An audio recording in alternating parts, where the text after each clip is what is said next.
Avant de vous lancer sur Arima, savez-vous si vous avez les points requis pour être invité?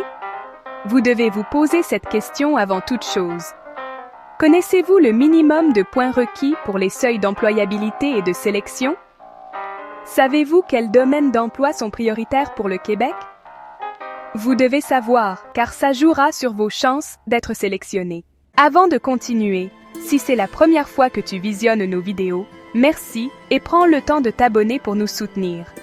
N'hésitez surtout pas à cliquer sur la cloche de notification et à visionner nos autres vidéos sur comment immigrer légalement au Canada et aux États-Unis sans arnaque.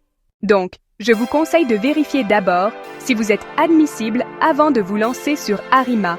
Pourquoi? Parce que vous savez si vous pouvez améliorer votre profil avant de continuer. Si c'est la première fois que vous entendez parler de PSTQ et que vous voulez vous informer, c'est toujours bon de savoir quels scores au TCF Canada ou autres tests vous donneront plus de points. Vous pourrez vous préparer en conséquence. Il faut toujours aller sur le site officiel du gouvernement du Québec, dont le lien vous sera laissé dans la description, pour des informations sur le programme PTSQ. Vous pouvez faire la procédure seul, mais si vous sentez le besoin de vous faire accompagner de bout en bout pour éviter les erreurs, n'hésitez pas à me contacter à WhatsApp, 1-240 391 8802. Je vous montrerai les pièges à éviter. Allons-y donc regarder ces exigences, ainsi que les simulations que je vais faire afin que vous compreniez vos points. Salut, je vous ai déjà dans l'intro parlé de comment vous allez savoir, vous devez savoir si vous pouvez être admissible au PSTQ, c'est-à-dire la, au programme de résidence permanente au Québec en tant que travailleur qualifié. Donc, avant d'aller plus loin, j'aimerais vous partager avec vous les domaines prioritaires du Québec en 2025.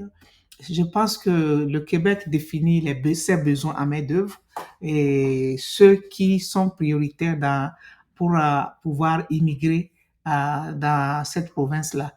Donc, comme vous allez le voir rapidement, dans cette colonne, vous allez voir les domaines. Hein, ils ont donné des exemples. Ce ne sont que des exemples succincts. Hein, et ils ont donné aussi les motifs pourquoi ils ont besoin de cette main-d'œuvre. Par exemple, dans le domaine de la santé, vous voyez qu'ils parlent par exemple, des infirmiers, infirmières, médecins, les préposés aux bénéficiaires, ainsi de suite. Tout ce qui est lié au domaine de la santé, ils en ont besoin. Ils ont une pénurie vraiment critique de personnel dans ces domaines. Et en plus de ça, il y a le domaine de l'éducation, les enseignants de tout ordre. Hein, et ils ont fait que donner des exemples. Hein. Si vous êtes enseignant ou bien vous êtes dans les métiers de l'éducation, vous pouvez tenter votre chance. Donc, ils parlent de manque d'enseignants. Ici, les services de garde pour garder les enfants, les garderies, les services de garde, même quelquefois même dans les domaines de garde dans les maisons, ce qu'on appelle les babysitters ou bien je ne sais pas quoi, ils en ont besoin. Donc, c'est ça. C'est des domaines prioritaires où ils donnent la chance aux gens d'arriver. La technologie de l'information, vous savez que ces gens-là sont recherchés. Hein, c'est des métiers, des secteurs à forte croissance. Donc, eux aussi, ils sont prioritaires. Ça ne veut pas dire que vous qui n'êtes pas dans ce domaine, vous ne pouvez pas tenter votre chance. Hein. C'est que ces métiers prioritaires ont le maximum de points. Vous aurez des points modérés, peut-être la moitié, mais ça ne vous empêche pas d'être qualifié. Je vais préciser cela. Donc, les métiers de génie, les ingénieurs autres là, ou bien même les électriciens, ceux qui travaillent dans la construction, vous avez un BTS en génie civil, en électricité, génie mécanique, ou bien même ceux qui arrangent les climatisations et autres là, vous êtes recherchés, vous pouvez chercher à tenter votre chance. Ceux qui sont dans le métier de la construction, les charpentes, menuisiers, électricité, plombier, maçon, je ne sais pas quoi, vous êtes demandé aussi. Donc, vous êtes dans les domaines prioritaires. Hein. L'autre condition que j'aimerais partager avec vous, c'est les professions réglementées. Pour exercer certaines professions, dans l'Amérique du Nord, que ce soit au Canada comme aux États-Unis, vous devez appartenir à un ordre et souvent, ils ont des critères, des conditions. Donc, si vous êtes dans ces métiers de la santé, du génie, architecture, sciences appliquées, droit, comptabilité, santé, réadaptation, ressources humaines, et vous voulez arriver en même temps là-bas avec votre et commencer dans votre domaine, hein, vous devez prendre attache avec ces ordres-là. Ils peuvent vous reconnaître totalement votre qualification ou bien ils peuvent vous reconnaître partiellement. Parce que s'ils ont leurs critères de formation, ils peuvent vous dire non, vous remplissez partiellement. Même si c'est partiel, vous remplissez les conditions pour être sélectionné pour le Québec. Hein? Donc, contactez-les, écrivez-les, allez sur leur website et regardez les critères, les conditions. Suivez exactement ce qu'ils ont demandé, envoyez. Je sais que certains sont très chers et si vous voyez que vous n'avez pas les moyens, tentez d'autres programmes parce que ça va être difficile que si votre métier est réglementé, qu'ils vous laissent, ils vous invitent. Si vous ne faites pas la procédure, au moins contactez-les et la réponse que vous aurez, vous allez ajouter ça à votre, parce qu'ils vont vous demander si vous avez contacté votre ordre. Et l'autorisation partielle ou totale, vous devez joindre ça lorsqu'on va vous demander, lorsque vous allez remplir aussi. Donc, sans tarder, j'aimerais faire une simulation afin que vous compreniez un peu ce que c'est que le seuil d'employabilité et comment on le calcule, le seuil de sélection. C'est les deux critères-là qui vont vous éliminer ou vous faire avancer dans la procédure. Donc, sans tarder, allons-y voir ce que c'est que le seuil d'employabilité. C'est le seuil d'employabilité ici. Et si vous êtes seul, célibataire, vous devez avoir un minimum de 43 points. Si vous êtes avec votre conjoint, vous devez avoir 52 points. Donc, on va voir qu'est-ce qui rentre dans ça, dans ces critères-là, le seuil d'éligibilité. J'ai fait un peu quelques simulations en fonction des diplômes des uns et des autres. J'ai pris comme moyenne la maîtrise, hein, la maîtrise ou le master's chez eux. Et c'est ça. Quelqu'un qui est plus de 43 ans et quelqu'un qui est moins de 35 ans. Ici aussi, j'ai pris la licence et j'ai pris aussi quelqu'un qui a plus de 45 ans. Ici, plutôt, plus de 45 ans, un instant.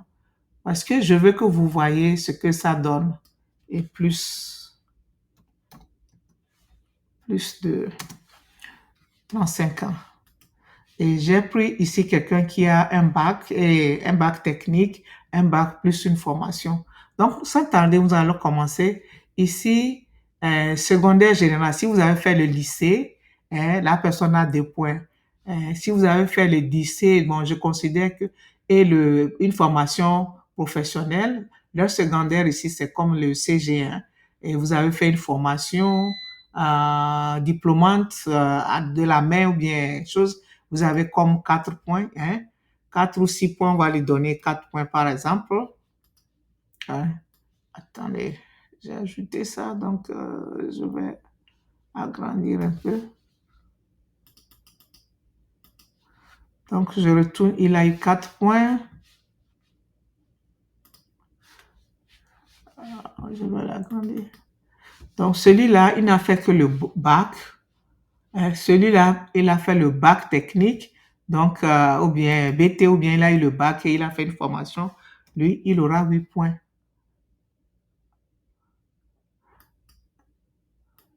Donc, dans ce cas, attendez, le bac plus, il aura 8 points. C'est ça.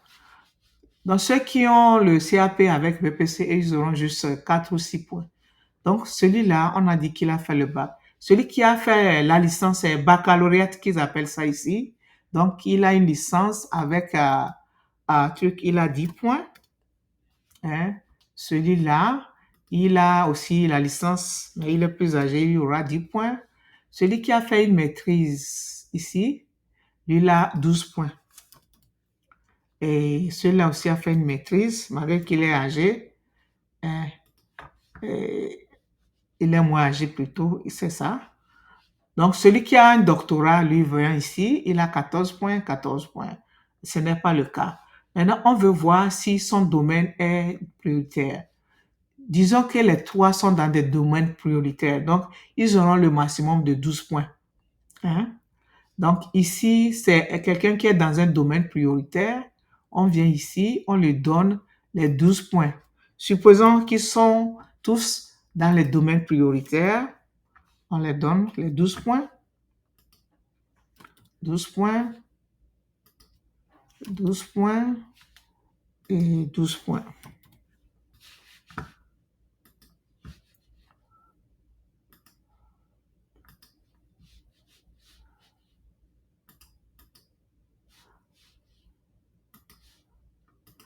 Donc, vous voyez comment on évolue. Si vous êtes dans un domaine qui est modérément recherché, vous allez avoir la moitié, la moitié. Donc, ne vous inquiétez pas si vous n'êtes pas dans un domaine prioritaire, c'est pas grave. Même si vous êtes dans un domaine faiblement recherché, c'est pas grave. Vous pouvez gagner d'autres points ailleurs. OK? Donc, ce n'est qu'une simulation. Je vais leur donner tous les mêmes chances. Maintenant, ici, on va mettre que la personne a plus de 6 ans. Ici, ça parle de l'expérience. Le maximum, c'est 8 points. Si tu as plus de 4 points, 4 ans, tu as plus de points. Ceux qui sont plus âgés que, comment on l'appelle là, par exemple celui-là, il a plus de 43 ans, donc j'estime qu'il a plus de points. Il va avoir les totalités des points. Hein. Celui-là aussi va avoir la totalité des points. On va évoluer. Hein. Donc ceux-là, ils n'ont que 2 ans, 2 ans. Donc ils ont 6 points et 6 points. Et celui-là aussi a 6 points. Celui-là aussi, je lui donne 6 points parce qu'il est jeune. Hein? Maintenant, on continue. Ici, l'âge. L'âge joue un rôle très important. Si vous êtes en 18 et 35 ans, vous avez la totalité des points. Hein? Vous avez 16. Celui-là est jeune, il a 16. Donc, celui-là, on peut dire qu'il a 42 ans, donc il n'a que 2 points. L'autre aussi n'a que truc, hein, parce qu'il est âgé. Celui-là aussi, le numéro 4, il a plus de 35 ans, donc c'est ça. Donc celui-là a 16 ans. Celui-là aussi a 16 ans. À 16 points, je veux dire. Ils sont jeunes, ils n'ont pas de... ils ont la totalité des points. Ceux-là ont plus de 42 ans. Hein, donc, ils n'ont que 2. Le prochain, c'est les tests de français. On va considérer que tous ont fait bien les tests de français. Donc, celui-là, il a 7. Celui-là aussi a 7. Celui-là a fait 7. Celui-là a fait 7. Bref, tous ont bien fait le score. Maintenant, ils viennent ici aussi. Ils ont bien fait la compréhension orale, compréhension, expression orale. Donc, vous comprenez que si vous voulez tenter le Québec, vous devez avoir au moins 7. La compréhension, expression orale et compréhension orale. Là où vous écoutez et vous répondez aux questions, vous devez être très parfait là-bas. Les autres vous donnent pas de points. Attendez, je vois production, compréhension orale, oui. Maintenant ici, compréhension écrite, niveau 5. Donc, ils vont avoir 1. Ils ont tous eu au moins 5, le score de 5 au test TCF ou les autres tests qu'ils vont vous demander. Ils ont des barèmes. Hein, il faudra vérifier. Donc, j'assume qu'ils ont eu le maximum de points là-bas. Oh. Et ils ont tous eu 1.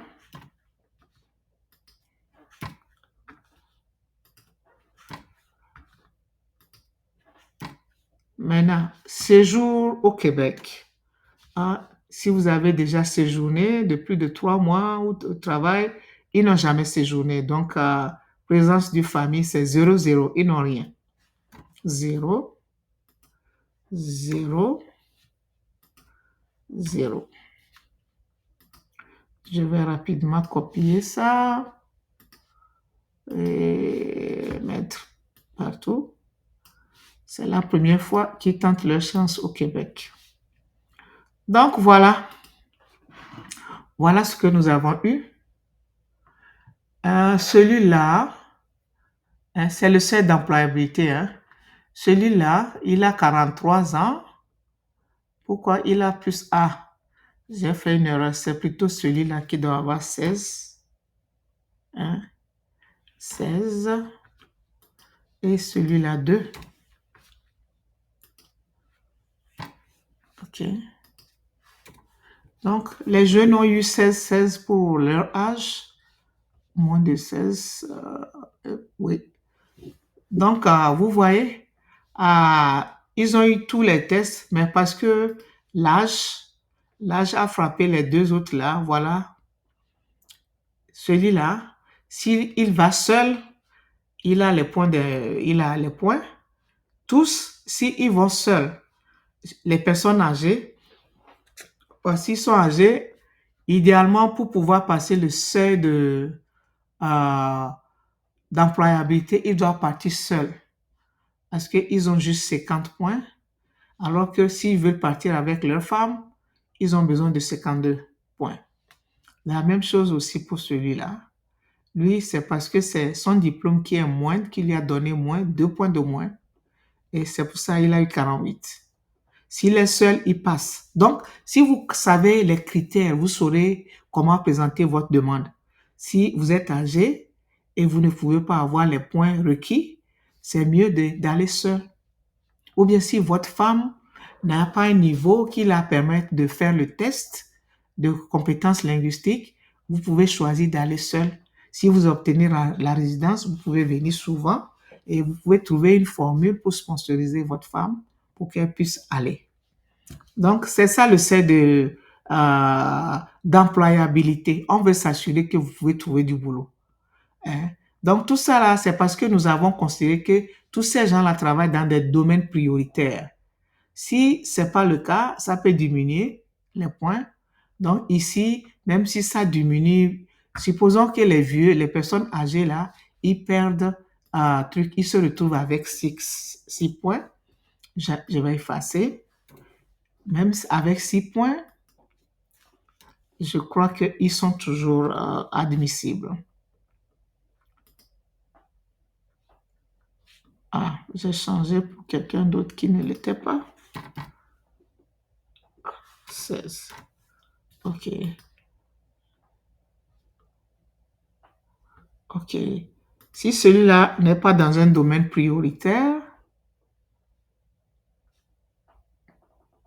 je m'embrouille un peu. OK.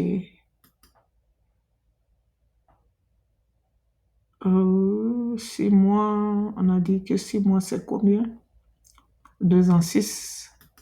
Les autres ont... OK, 8. OK. Celui-là, il a 6 aussi. OK, vous m'excusez, je me suis un peu embrouillée là. Donc ici, celui-là, disons qu'il a un domaine moins recherché. Il n'est pas dans un domaine aussi recherché qu'on le prévoit, malgré son âge. Donc vous voyez, ces points doivent diminuer. Pourquoi ça n'a pas diminué? Oui, il est revenu à 48, l'autre est revenu à 44. Donc, malgré tout, ils sont toujours admissibles. Que ce soit dans des domaines prioritaires ou pas, ils se retrouvent quand même être admissibles. Donc, essayez d'évaluer pour vous-même avant de vous lancer. Et voyez sur quoi vous allez jouer. Si vous voyez que vous êtes âgé et vous n'allez pas avoir les exigences d'employabilité, faites la demande pour vous seul.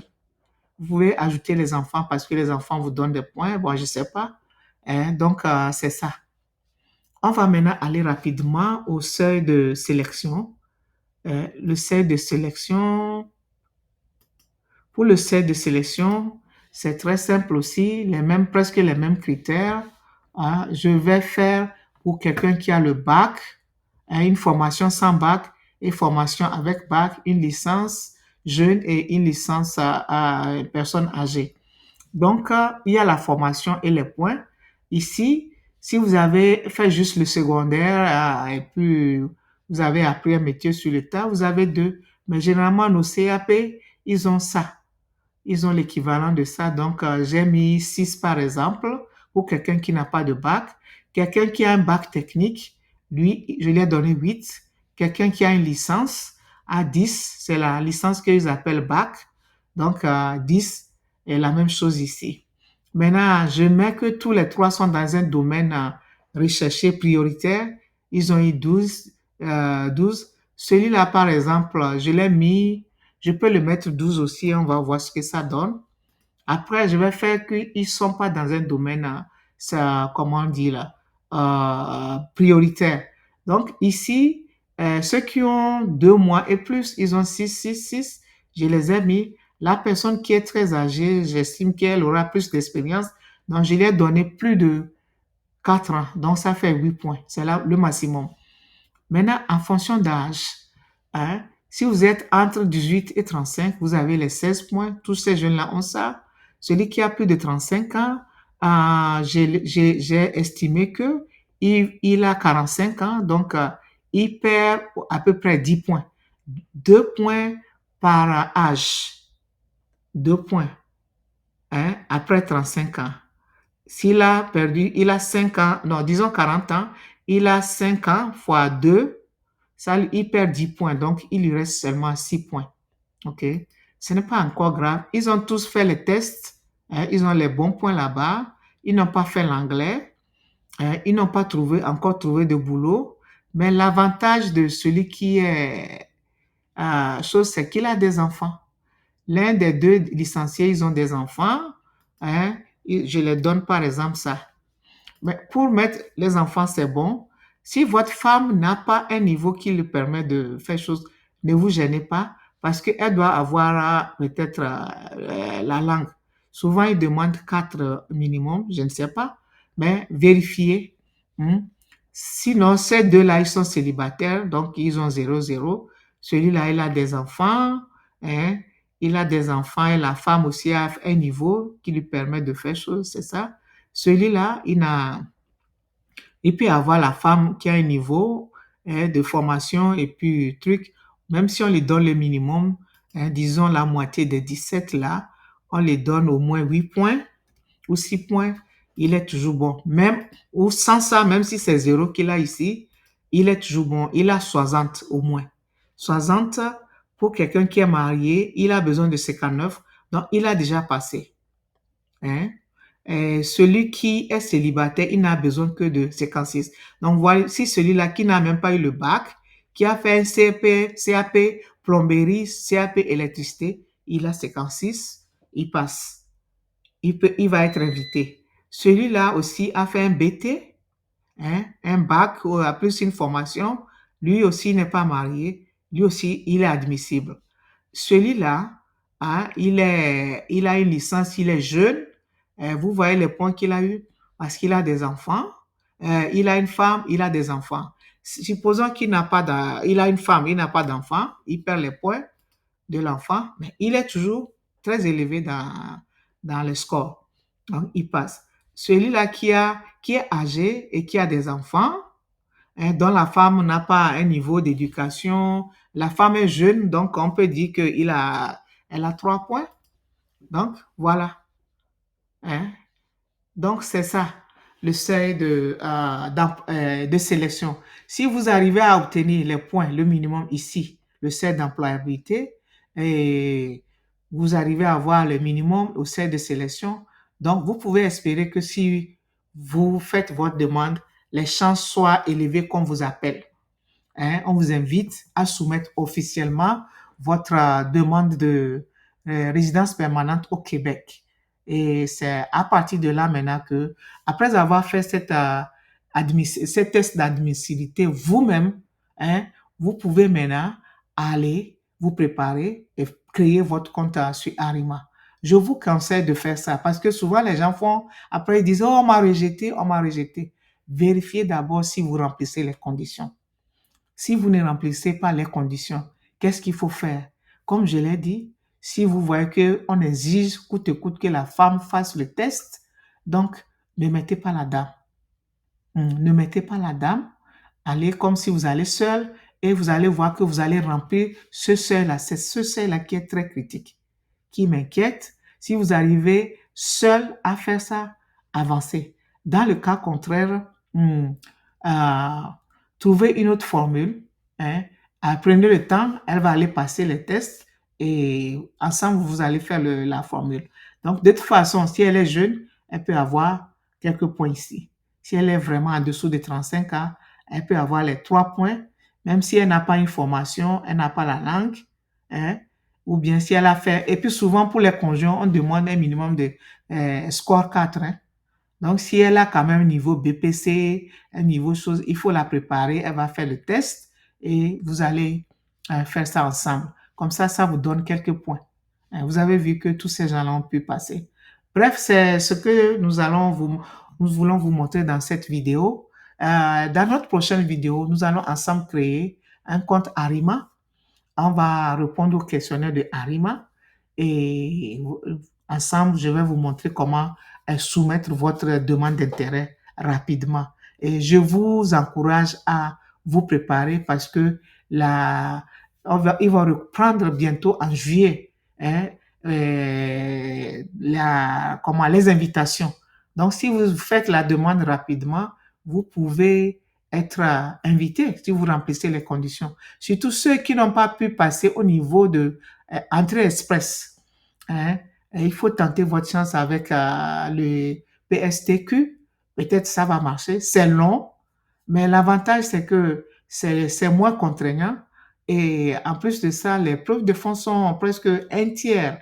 Hein, un tiers ou bien même un quart de ce que Entrée Express demande. Donc, si vous avez aimé cette simulation, cette vidéo, ça vous a beaucoup aidé, likez, hein, partagez. Et ceux qui ne sont pas abonnés, je vous supplie de vous abonner, car c'est votre abonnement qui nous encourage à continuer à vous ramener les informations. Merci et à bientôt.